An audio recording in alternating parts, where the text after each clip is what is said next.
Hello everyone, this is Mr. Cunningham, and today we're going to be entering into a new chapter, which is Chapter 8, and that talks about molecular compounds and also covalent bonding.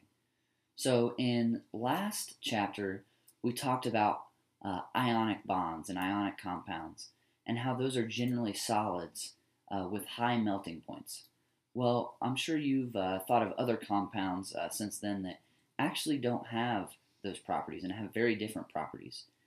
For instance, water is actually a liquid and acts much differently than ionic compounds, and also gases like oxygen and carbon dioxide, which are gases at room temperature.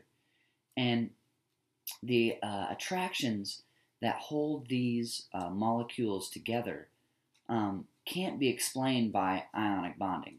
Remember, ionic bonds, they are very different, and they can be explained because there's a transfer of electrons. So these, for instance, we talked about sodium chloride, and in sodium chloride, chlorine will actually take an electron from sodium to make an anion and a cation. And so today I brought a helper with me to help us remember that cations are positive. Okay, remember, cations are positive. Okay, so today we're going to be talking about things that are called covalent bonds. And remember, in ionic bonding, we had that transfer of electrons. Well, in covalent bonds, electrons are actually shared. And we can represent these molecules using many different models and many different formulas. But today, we're going to be talking about something called molecular formulas. So let's talk about some molecular formulas. Now, when you hear the word molecular, I want you to think of atoms that are covalently bonded together. So these are different than ionic compounds. So when you think of molecular, think covalent, and covalent compounds are sharing of electrons. So let's look at a few of these molecular formulas.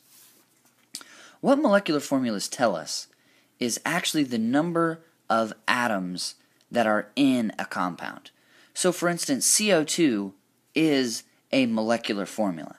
And what CO2 tells us is that there is one molecule of CO2 contains 2 oxygen atoms and 1 carbon atom. Now, as you can see in CO2, there is a 2 right after the O, and that means there's 2 oxygen atoms. Now, there's no number after the C because when there is no number, we just assume and we just infer that there is a 1 there. Okay, so let's look at another one. Here is H2O, or also known as water. And now in one molecule of H2O, we have 2 hydrogen atoms and 1 oxygen atom. So molecular formulas are nice because they're easy to write and they tell us a little bit about that compound. They tell us what is in it. But there's also a few drawbacks to molecular formulas. So CH4 is another molecular formula, and that's actually the molecular formula for something called methane. And methane is a gas that we use in our homes. We use it usually, it's the main component in natural gas. So it's what we use usually to heat our homes and to use a stove if you have a gas stove. So it's very important to the way we live. But the molecular formula for really any compound, it only tells us what is in it, what is in a compound. It doesn't tell us the arrangement of the atoms. So the structural formula down here at the bottom, that tells us actually how the atoms are arranged. It tells us that carbon is in the middle and that each hydrogen is bonded directly to that carbon. So molecular formulas are helpful and they tell us a little bit about that compound, but we try to use other formulas and other models to help us understand compounds more fully. So last chapter we talked about ionic bonds. And now we're going to be talking about covalent bonds. So in covalent bonds, that's when we talk about molecules. So hydrogen gas, H2, is something that we call a molecule. And it is a flammable gas, and there's a single bond between each hydrogen in that molecule. Now in ionic compounds, for instance, sodium chloride, that's something called a formal unit. And what we're getting ready to do in a second is look at the structure of covalent compounds compared to ionic compounds. So the structure in covalent compounds, we have a hydrogen bonded to a hydrogen. And that is actually what we would call a molecule. Now, remember in ionic compounds, we would write a formula unit, sodium chloride, as NaCl. But remember, the structure of ionic compounds is actually like a crystal. So it's all these cations and anions being attracted to each other. So in covalent compounds, H2 actually tells us there are two atoms of hydrogen in this molecule, and there is one molecule, and it floats around by itself.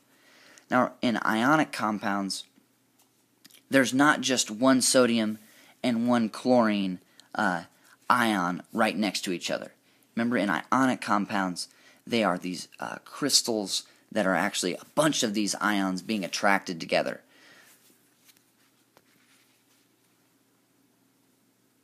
So what this difference in structure actually means is that there's no such thing as a molecule of sodium chloride.